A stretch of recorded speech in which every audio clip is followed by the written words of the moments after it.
Baik, bismillahirrahmanirrahim. Assalamualaikum warahmatullahi wabarakatuh. Salam jumpa mahasiswa program studi administrasi publik semester 1 dimanapun berada. Baik, pada pertemuan perdana ini atau setelah UTS bersama saya, kita akan membahas topik pertama berkenaan dengan perubahan administrasi negara ke administrasi publik. Yang sejatinya kalau kita berbicara, apa yang menjadi perubahan dari administrasi negara ke administrasi publik itu sendiri, secara, eee, kalimat ataupun, bahasanya, tentu memang yang berubah itu adalah persoalan nomenklatur. Di mana memang dahulu orang menyebutnya sebagai administrasi negara, namun pada saat sekarang ini para ilmuwan dari administrasi publik sudah menyepakati bahwasanya untuk penyebutan administrasi negara dahulunya diubah menjadi administrasi publik. Nah, tentu perubahan nomenklatur ini memiliki berbagai alasan. Nah, di sesi pertemuan kita kali ini kita akan membahas apa saja yang memang menjadi latar belakang untuk perubahan tersebut, kemudian apa saja yang memang menjadi pembeda antara negara dan juga publik itu sendiri.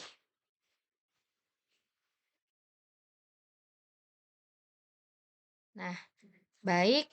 Jadi, untuk yang pertama yaitu berkenaan dengan latar belakang. Nah, berbicara latar belakang, persoalan dari, nomenklatur administrasi negara ataupun administrasi publik, ini memang sudah dimulai sejak tahun 1990-an.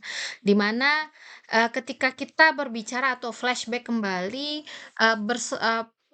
persoalan, paradigma dari administrasi publik, maka memang, dalam paradigma administrasi publik yang menjadi tujuan dari administrasi, nah, tujuan administrasi, negara itu dulunya adalah untuk menciptakan efektivitas dan efisiensi. Nah, jadi karena memang untuk, mewujudkan adanya efektivitas dan efisiensi dalam pelaksanaan ataupun pencapaian tujuan negara, maka penekanan, efektivitas dan efisiensi ini menjadi tidak tepat, tidak pada tempatnya. Dan juga memang persoalan, ataupun keilmuan ekonomi berbicara efektif dan efisien ini tentu juga memiliki pengaruh yang sangat besar, sehingga dampaknya itu adalah memang, banyaknya, eee, permasalahan-permasalahan terutama untuk barang-barang publik yang menyebabkan menurunnya penyampaian pelayanan publik kepada masyarakat, khususnya menyangkut barang-barang yang bersifat publik. Jadi maksudnya di sini adalah memang karena pertimbangannya itu biar efektif nih, biar efisien, biar, gimana nantinya pemerintah, bisa memaksimalkan, pelayanan kepada masyarakat, tapi tidak mengeluarkan kos yang besar juga untuk perawatan dari barang publik itu sendiri. Secara logika tentu tidak bisa seperti itu ya Bapak Ibu ya, karena memang ketika barang ini terus-menerus dilakukan ataupun dipakai penggunaannya terutama untuk barang publik, tentu ini akan, membutuhkan anggaran kah itu ataupun, eee, kegiatankah itu untuk memang, adanya perawatan. Nah, karena memang dipakai secara umum yang memang sudah banyak tipe orang yang memakai barang tersebut. Tentu ini memang harus membutuhkan, anggaran yang memang besar, sehingga memang berbicara aspek ekonominya, tentu ini memang, menjadi hal yang dipermasalahkan. Sehingga memang dengan penekanan, harus efektif efisien ini tentu memang menyebabkan adanya permasalahan di publik, terutama untuk, layanan-layanan publik itu sendiri. Nah, inilah yang menjadi dampak buruknya birokrasi di Indonesia itu sendiri. Karena kenapa? Ya, kita memikirkan efektivitas dan efisiensi dari pekerjaan, sebuah organisasi gitu. Jadi memang mental-mental untuk pengen dilayani, nah seperti itu ya birokrasi lama kita itu Bapak Ibu. Jadi memang itu yang menjadi dampak salah satu dampak ketika memang efektivitas dan efisiensi itu terlalu ditekankan dan memang lebih mengarah ke aspek ekonominya jadinya gitu. Ya kalau misalnya memang masyarakat pengen cepat ya tinggal ada dikasih tips sedikit seperti itu ya Bapak Ibu ya. Nah itu permasalahan di masa lalu. Sehingga memang, melalui penerapan yang berlebihan terhadap perilaku manajemen sektor privat, telah menyebabkan sektor publik kehilangan orientasi terhadap tanggung jawab yang diembannya untuk kepentingan umum publik. Jadi memang, kalau kita bicara lagi persoalan efektif efisien ini sejatinya adalah memang paradigma NPM nih Bapak Ibu, New Public Management yang memang lebih mengutamakan efektivitas efisiensi. Tentu yang perlu digarisbawahi dalam paradigma NPM itu adalah adanya, penekanan bahwasanya prinsip ekonomi. Nah, yang memang ada keuntungan, sehingga memang ketika, di NPM yang memang, lebih menekankan pada sektor privat. Tentu publik menjadi, sektor pemerintahan lah, publik yang di sini. Ini yang dimaksud dengan governance yang lama Bapak Ibu ya, government, maaf, government. Jadi inilah yang dimaksud dengan government yang lama itu, dia kehilangan orientasi, tanggung jawab. Karena kenapa? Karena memang pemerintah itu merasa bahwasanya untuk persoalan barang publik itu menjadi full tanggung jawab dari pemerintah itu sendiri. Sehingga ketika swasta ataupun pihak privat mengambil alih, ini menjadi persoalan jadinya. Sehingga memang kehilangan orientasi terutama untuk persoalan pertanggungjawaban, akuntabilitas dari pemerintah itu sendiri. Karena memang lebih banyak diambil oleh sektor privat. Nah, kemudian memang, dengan kondisi seperti itulah, makanya lahirlah, konsep, governance itu sendiri, governance, yang mana memang lebih menekankan bahwasanya bagaimana untuk mengembalikan, dalam tanda kutip, "marwah" dari pemerintah itu sendiri. Ya memang harus fokus perhatiannya terhadap bagaimana untuk, memperlihatkan partisipasi, kemudian bagaimana untuk memperjuangkan kepentingan masyarakat, adanya kesetaraan. Kesetaraan di sini maksudnya itu adalah equity ya Bapak Ibu ya, equity. Terus kemudian transparansi dan juga akuntabilitas dalam pengelolaan masalah publik mulai mendapatkan perhatian dari berbagai pihak. Jadi maksudnya memang, mmm pemaknaan ataupun konsep governance ini adalah salah satu bentuk pengembalian bagaimana, pemerintah itu tidak lepas tangan terhadap, apa yang menjadi kebutuhan masyarakat banyak. Karena memang pemerintah selaku penyelenggara dari, pemerintahan itu sendiri, tentu memang harus ikut campur dan memiliki andil, tidak bisa diberikan ke pihak, privat saja seperti itu, tapi memang harus ada campur tangan dari pemerintah itu sendiri dan juga tentu harus ada kontrol dari masyarakat juga sehingga sebuah pemerintahan itu memang bisa diselenggarakan dengan, prinsip-prinsip yang telah disampaikan dalam governance itu sendiri. Yaitu memang adanya partisipasi untuk bisa mewujudkan kepentingan masyarakat, kemudian mewujudkan adanya keadilan ataupun equity ataupun kesetaraan di sini ya Bapak Ibu ya, transparansi serta akuntabilitas dari sebuah pemerintahan itu sendiri. Nah tujuannya adanya perwujudan ataupun, eee pemaknaan dari negara negara ke publik, dari government ke governance itu adalah memang untuk bisa mengembalikan perhatian dari administrasi publik terhadap kepentingan umum. Jadi administrasi khususnya yang melibatkan partisipasi dari publik dalam proses pemenuhan kepentingan publik.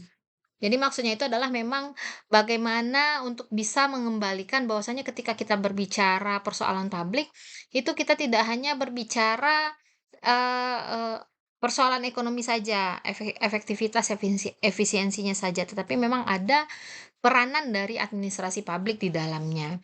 Karena memang sebagaimana yang kita ketahui bahwasanya administrasi publik itu bukan merupakan, eee apa namanya, bukan merupakan bagian terkecil Bapak Ibu ya, tetapi memang administrasilah yang memang melingkup semua persoalan organisasi, manajemen, kepemimpinan itu ada dalam lingkup administrasi. Karena sejatinya administrasi itu adalah sebuah tindakan ataupun kegiatan yang dilakukan oleh 2 orang atau lebih dengan melakukan kerjasama tentunya untuk bisa mencapai tujuan yang telah disepakati secara bersama.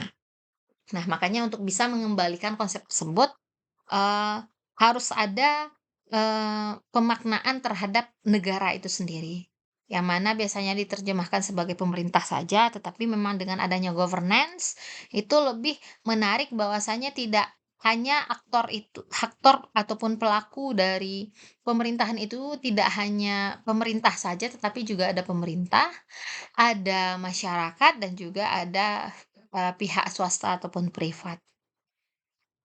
Oke, baik. Kemudian ini beberapa, mmm, latar belakang juga munculnya konsep governance dalam konteks manajemen publik terutama, yang dikemukakan oleh Lover dan juga, Beauvoir, yang mana ini menjadi tantangan dalam, abad ke-21. Di mana yang pertama, di era globalisasi dan lokalisasi, pemerintah diharapkan untuk bersifat proaktif terhadap peluang-peluang positif dari ekonomi sebagaimana halnya bersifat defensif terhadap tekanan dari ekonomi yang negatif. Jadi maksudnya itu adalah memang bagaimana dengan adanya perkembangan zaman, masuknya kita ke abad 21 yang memang, proses globalisasi dan juga lokalisasi ini menjadi 2 hal yang saling bertolak belakang. Satu sisi persoalan globalisasi kita menyadari bahwasanya kita tidak bisa mengelakkan hal tersebut. Tapi satu sisi juga persoalan lokalisasi, bagaimana budaya, bagaimana kultur sosial yang kita miliki tentu juga harus dipertahankan sebagai ciri ataupun identitas dari suatu negara.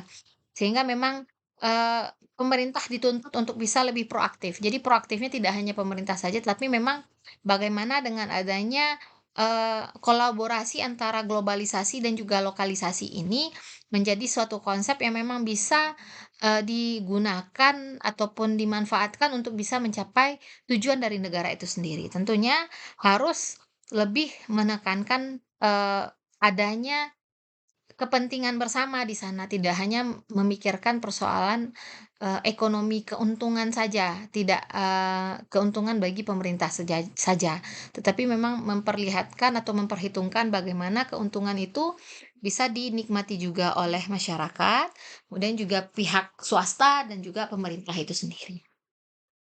Kemudian, latar belakang munculnya konsep governance itu adalah perubahan demografi di banyak negara telah memberikan pengaruh yang besar terhadap pemerintah, baik secara penyedia layanan maupun sebagai pemberi kerja.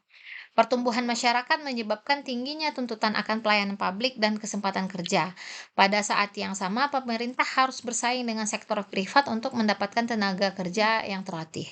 Padahal, gaji yang ada di pemerintah tidak seatraktif di sektor privat. Karenanya, sektor publik dituntut untuk dapat memberikan insentif non-finansial agar mampu menarik orang yang berkualitas tinggi untuk bekerja di sektor pemerintahan. Jadi maksudnya itu adalah memang kita tidak bisa pungkiri juga dengan perkembangan zaman, adanya bonus demografi terutama di Indonesia ini juga menjadi persoalan. Tapi, pada satu sisi, tentu kita tidak, bisa, memberikan ataupun melepaskan pihak-pihak, swasta lebih menguasai, apa namanya, SDM ataupun, bentuk dari bonus demografi itu sendiri. Karena memang nanti siapa yang akan melakukan penyelenggaraan, terhadap, kegiatan ataupun pelaksanaan, tugas negara dalam pencapaian tujuannya. Sehingga memang, konsep governance ini ditujukan bagaimana nantinya pemerintah itu juga memberikan adanya, konsep untuk lebih menghargai para pegawai ataupun karyawan dari pemerintahan itu sendiri, sehingga nantinya masyarakat sebagai bonus demografi itu memang bisa memberikan kontribusi kepada negara, kepada pemerintah, untuk bisa bekerja di sektor pemerintah itu sendiri, sehingga nantinya terwujud apa yang menjadi tujuan dari suatu negara itu sendiri. Karena memang melibatkan masyarakat ini sangat penting kalau dalam konsep governance itu sendiri. Kemudian selanjutnya yang, latar belakang yang ketiga adalah sektor publik harus berhadapan dengan seperangkat harapan baru dari masyarakat, di mana masyarakat sekarang lebih berpendidikan dan memiliki banyak informasi dibandingkan masyarakat dahulu. Masyarakat pada satu sisi berharap kualitas pelayanan yang lebih baik, sementara di sisi lain masyarakat membutuhkan kesempatan untuk dapat berpartisipasi dalam kegiatan publik.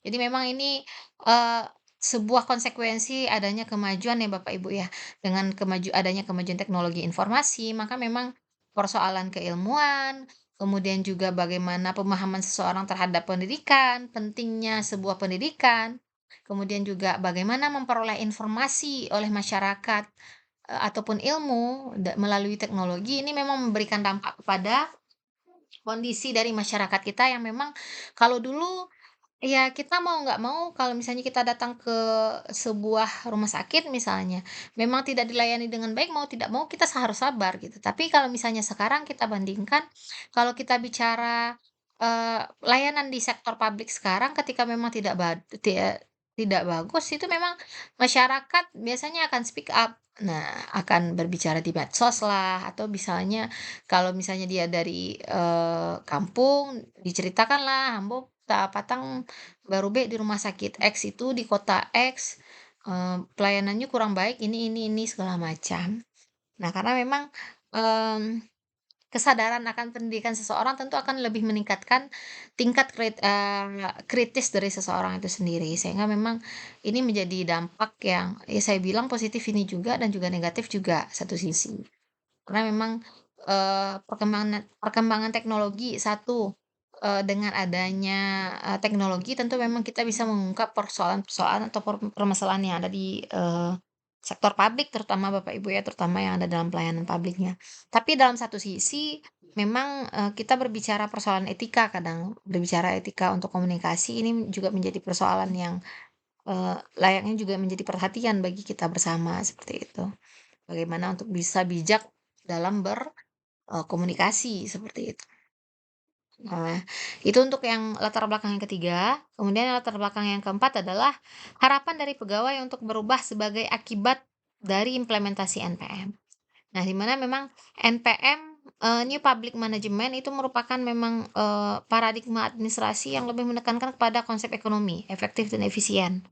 Ya kalau nggak untung, balabo, nah gitulah ya Bapak Ibu ya. Jadi memang, eee bagaimana menggunakan ya konsep ekonomi banget lah, menggunakan sumber daya seminim-minimnya untuk mendapatkan hasil ataupun keuntungan sebesar-besarnya. Sehingga memang, karena konsep seperti itu tentu ini memberikan, sebuah tekanan juga terutama bagi pegawai pemerintahan. Sehingga memang dengan adanya governance ini, konsep governance diharapkan adanya, eee, perubahan terhadap NPM itu sendiri, paradigma New Public Management itu. Yang memang lebih menekankan manusia itu sebagai mesin ataupun sebagai pekerja, seperti itu.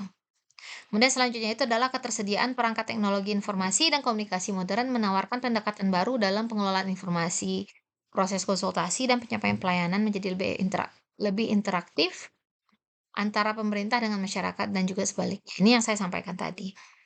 Nah, berkenaan dengan yang di poin, ketiga tadi Bapak Ibu ya, ketika memang adanya kemajuan teknologi informasi, kalau orang yang tidak senang ya akan memanfaatkan teknologi itu sendiri, termasuk untuk penyampaian kritikan dan saran. Nah, ini yang menjadi latar belakang, munculnya konsep governance yang dikemukakan oleh Loeffler dan juga Beauvoir itu sendiri. Baik, Bapak Ibu selanjutnya ini ada beberapa proposisi mengenai governance itu sendiri, di mana, jadi ketika kita berbicara governance, kita berbicara tentang apa aja sih? Nah, gitu maksudnya Bapak Ibu. Jadi Stoker yang menyatakan ada 5 poin. Ketika kita berbicara governance, itu merujuk pada institusi dan juga aktor yang tidak hanya pemerintah. Nah, ini yang saya sampaikan tadi. Jadi berbicara di governance itu kita ada 3 elemen, ada ini ada pemerintahnya, ini ada swastanya, ini ada masyarakatnya, dan ketiga-tiganya itu saling bersinggungan. Makanya aktornya itu tidak hanya pemerintah saja. Kemudian yang kedua, governance mengidentifikasi kaburnya batas-batas dan juga tanggung jawab dalam mengatasi isu sosial dan juga ekonomi. Jadi, kenapa tanggung jawab ini menjadi tidak jelas? Nah, dengan adanya konsep governance itu lebih mempertegas, sehingga bisa mengatasi persoalan isu sosial dan juga persoalan isu ekonomi. Kemudian yang ketiga, governance mengidentifikasi adanya ketergantungan dalam hubungan antar institusi yang terlibat dalam aksi kolektif. Jadi maksud di sini adalah memang kalau kita berbicara governance, nah Bapak Ibu ingat nggak kalau di dalam undang-undang kita itu ada yang disebut dengan check and balance. check and balance. Di mana memang dengan adanya check and balance ini adalah salah satu bentuknya itu adalah dengan mewujudkan adanya ketergantungan antara antar institusi yang terlibat dalam aksi kolektif. Jadi misalnya saya contohkan, kalau kita bicara, persoalan pendidikan, itu kan tidak hanya, dinas saja, tidak hanya dinas saja ya pendidikan itu ya Bapak Ibu ya. Tapi juga ada, sektor-sektor lain yang memang, harus ataupun terlibat juga dalam sektor pendidikan itu sendiri. Misalnya, bidang kesehatan, seperti itu kan ya Bapak Ibu ya. Jadi memang bagaimana nantinya, dengan adanya ketergantungan atau saling hubungan antar institusi ini diharapkan nanti, bisa sebagai bentuk, berjalannya check and balance itu sendiri, pengontrolan. Itu antar dinas, antar institusinya saja, belum lagi nanti pengawasan ataupun kontrol yang dilakukan oleh masyarakat ataupun juga pihak swasta itu sendiri. Kemudian yang selanjutnya, proposisi mengenai governance ini adalah governance adalah mengenai self governing yang otonom dari aktor-aktor.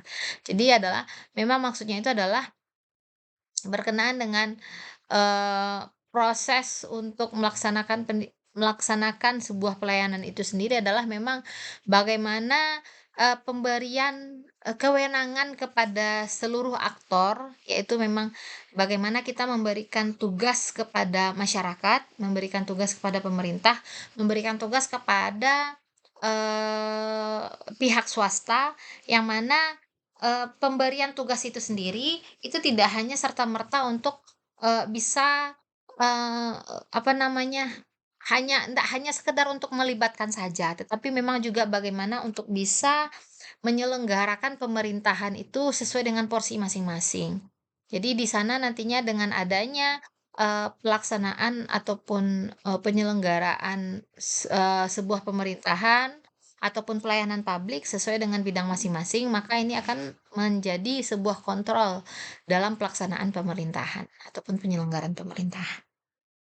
Kemudian yang terakhir itu adalah governance menyadari untuk memperbaiki sesuatu tidak perlu bergantung kepada kekuasaan pemerintah melalui perintah dan juga kewenangan. Jadi memang, eee, yang dimaksud dengan governance kalau misalnya kita dahulu bicara konsep NPM ya, kalau misalnya pemerintah tidak mengeluarkan aturan untuk diubah, ya tidak akan berubah, seperti itu. Meskipun masyarakat sudah merasa tidak adil dengan sebuah kebijakan tersebut, misalnya.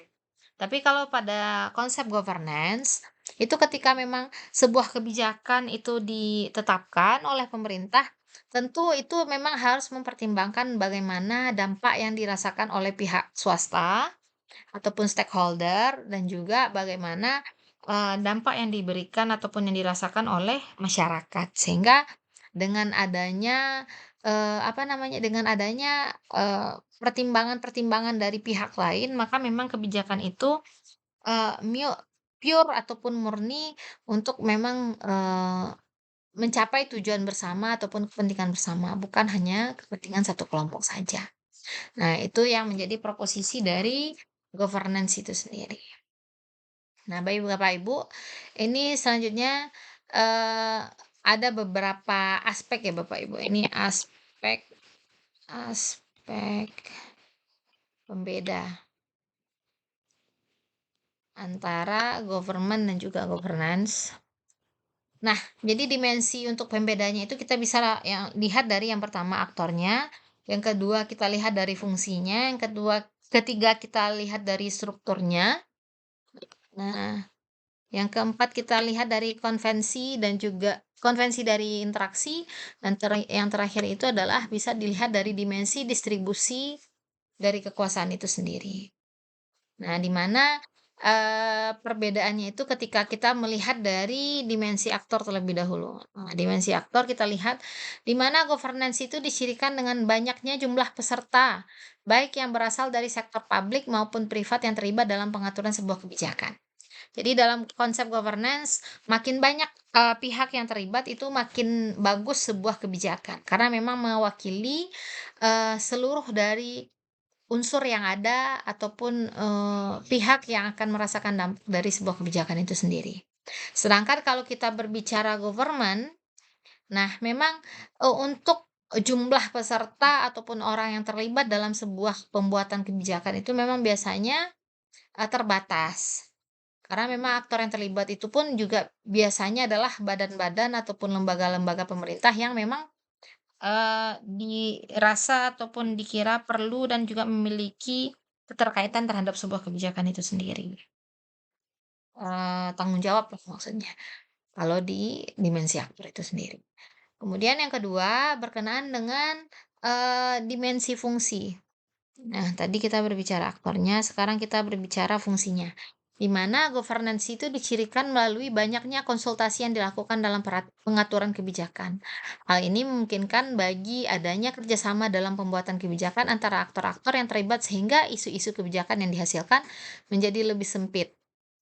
Nah, jadi maksudnya itu adalah memang berbicara bagaimana fungsi dari sebuah governance, itu adalah memang, eee, ketika sebuah kebijakan itu ditetapkan ataupun dibuat, itu memang harus dikonsultasikan secara bersama-sama. Karena memang balik lagi persoalan aktor ini. Nah, aktornya karena memang yang dilibatkan dalam pembuatan sebuah kebijakan itu rame, jadi memang tentu karena banyak yang terlibat tentu kita mengetahui jadinya ini sebuah kebijakan ini diambil, ini gaweannya kemana sih kepada siapa saja, ini punya siapa ini maksudnya dari sebuah kebijakan ini, gawean pertanggungjawaban siapa ini. Jadi lebih detail, lebih jelas, dan lebih sempit. Sehingga ketika maksudnya itu adalah si isu-isu sempit itu adalah memang ketika isu yang kita bahas itu menjadi lebih detail, nah sempit maksudnya itu adalah memang ini ya Bapak Ibu ya, ndak ambigu masalahnya itu, isunya itu, sehingga memang lebih sempit, sehingga kebijakan yang dibikin itu menjadi lebih tepat sasaran. Sehingga nantinya pemerintah selaku penyelenggara dalam, konsep government yang lama, itu tidak hanya serta-merta, membuat kebijakan berdasarkan, eee, berdasarkan isu yang dikira menurut satu sisi ataupun pandangan mereka penting gitu. Padahal kalau misalnya kita kaji lagi secara lebih mendalam, atau kita kembangkan, detailkan lagi isunya ternyata ini tidak menjadi persoalan yang sangat rumit, seperti itu. Nah itulah, di, governance-nya, sedangkan kalau di government-nya, dicirikan dengan sedikitnya konsultasi, tidak adanya kerjasama antar aktor, sehingga luas isu kebijakan yang dihasilkan. Jadi kadang, dengan tidak ataupun sedikitnya aktor yang terlibat dalam sebuah pembuatan kebijakan, maka isu ini menjadi tidak jelas dan akhirnya ya ini ya yang dampaknya itu adalah memang adanya tumpang tindih terhadap, sebuah kebijakan yang dibuat. Sehingga kalau misalnya udah tumpang tindih ya efeknya ya tulak tunduk, "Saya beko untuk pertanggungjawaban itu." Nah, ini kan juga menjadi persoalan. Makanya hadirlah governance sebagai, solusinya, seperti itu. Nah, itu dilihat dari dimensi aktor dan juga fungsi. Selanjutnya dilihat dari struktur. Dari struktur, di mana memang berbicara, struktur, itu, governance dicirikan dengan adanya batas-batas yang didefinisikan secara fungsional dan sangat terbuka, selain keanggotaan dari struktur yang bersifat sukarela. Batas-batas yang didefinisikan secara fungsional di sini berarti dipertimbangkan pengaturan kebijakan didasarkan atas kebutuhan fungsional. Tidak seperti di government yang mana memang definisi batas-batas berdasarkan kewilayahan dan bersifat tertutup. Selain tentu saja keanggotanya yang juga tidak sukarela. Artinya untuk dapat masuk sebagai struktur harus merupakan anggota dari organisasi sektor publik itu sendiri. Jadi, maksudnya itu adalah memang, berkenaan dengan struktur itu kalau kita berbicara di governance, konsep governance ya Bapak Ibu ini lebih fleksibel. Jadi memang lebih berbasis kalau kita bicara persoalan, manajemen sumber daya manusianya itu adalah memang eee, lebih ke ranah profesional ya Bapak Ibu ya. Profesional sehingga memang yang memiliki kompetensi, yang memiliki kemampuan yang mumpuni terhadap sebuah, jabatan kah itu misalnya di pemerintahan, itu bisa pegang ataupun diemban oleh siapa saja. Nah inilah yang kita sebut biasanya dengan adanya lelang jabatan, seperti itu ya Bapak Ibu ya.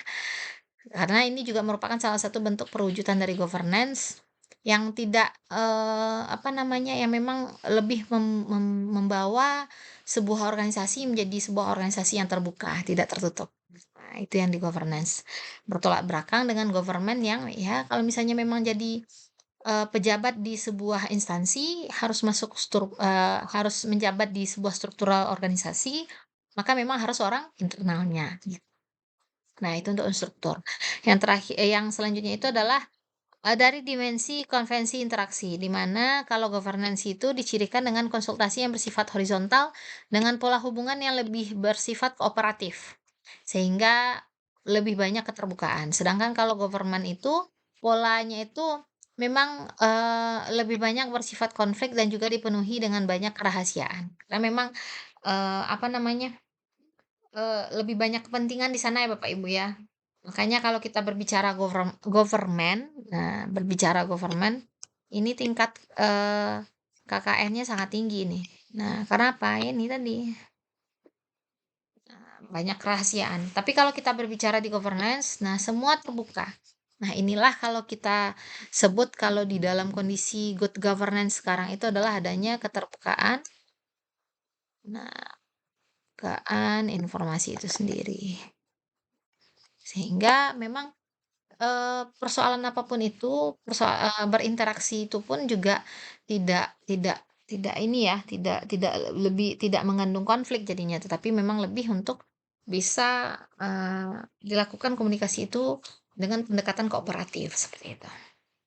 Kemudian yang terakhir itu adalah berkenaan dengan yang menjadi pembeda antara, government dan juga governance itu adalah dilihat dari distribusi kekuasaan.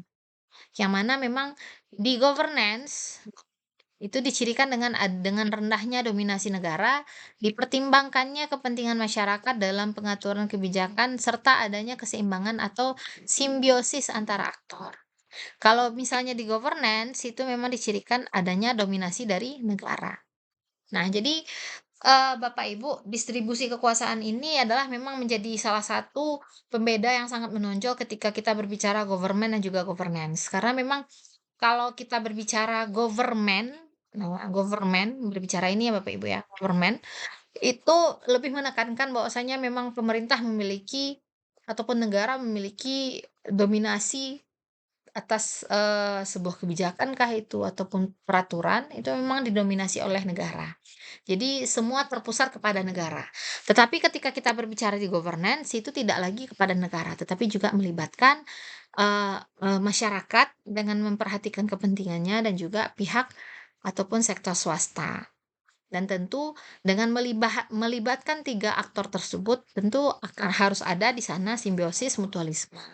Jadi kalau misalnya masyarakat membantu pemerintah, pemerintah juga ada bantuan terhadap masyarakat. Pemerintah dengan swasta, swasta juga ada membantu membantu pemerintah. Saya contohkan misalnya, pemerintah dengan masyarakat, tentu dengan adanya kolaborasi dari masyarakat dengan pemerintah tentu meningkatkan, adanya, pengawasan dari pemerintah dari masyarakat itu sendiri. Sehingga dampaknya itu adalah memang nanti akan, terwujud, ataupun terciptanya sebuah kebijakan yang memang sesuai dengan kondisi real ataupun kebutuhan masyarakat.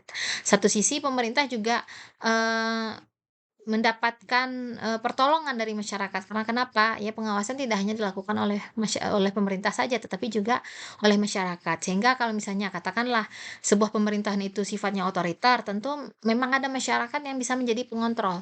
Ya kalau misalnya pemerintah juga pengawasnya juga dari dalam, tentu akan ada intervensi. Jadi takut-takuilah jadinya bagian pegawai yang untuk pengawasan itu sendiri kan, sehingga dengan adanya masyarakat itu akan membantu pekerjaan dari pemerintah terutama dalam pengawasan. Kemudian untuk pemerintah dengan swasta.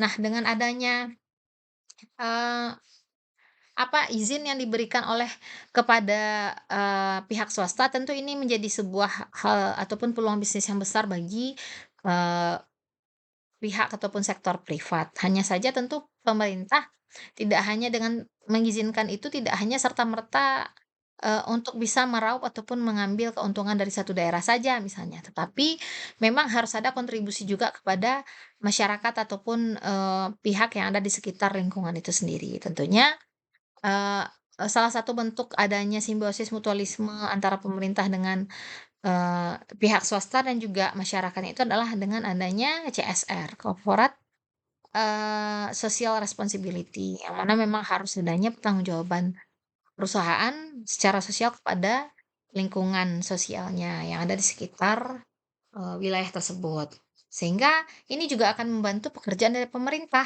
Nah, misalnya anggaran-anggaran yang kadang, misalnya katakanlah itu bak sampah misalnya, mobil sampah misalnya, yang memang tidak bisa mungkin terbatas anggarannya oleh pemerintah, tentu akan terbantu dengan adanya CSR dari perusahaan. Sehingga nantinya untuk, eee, keteraturan untuk pembuangan sampah dari masyarakat itu juga bisa menjadi tertolong. Nah, baik Bapak Ibu, mungkin itu, untuk pertemuan kita yang pertama ini berkenaan dengan topik kita, apa yang menjadi, perbedaan antara administrasi negara dan juga administrasi publik. Yang mana sejatinya memang, tersebut memang berdasarkan nomenklatur ya Bapak Ibu ya, negara dan juga publik. Tapi sejatinya kalau kita tarik lagi secara konsep, itu memang, lebih membicarakan ataupun persoalan kata penggunaan government dan juga governance. Yang pada saat sekarang ini, kita sudah menyatakan administrasi itu sebagai administrasi publik, jadi memang kita pakai itu bukan government lagi, tapi juga governance, seperti itu. Mungkin sekian dulu untuk pertemuan kita pada sesi kali ini. Saya akhiri, billahi taufiq wal hidayah. Assalamualaikum warahmatullahi wabarakatuh.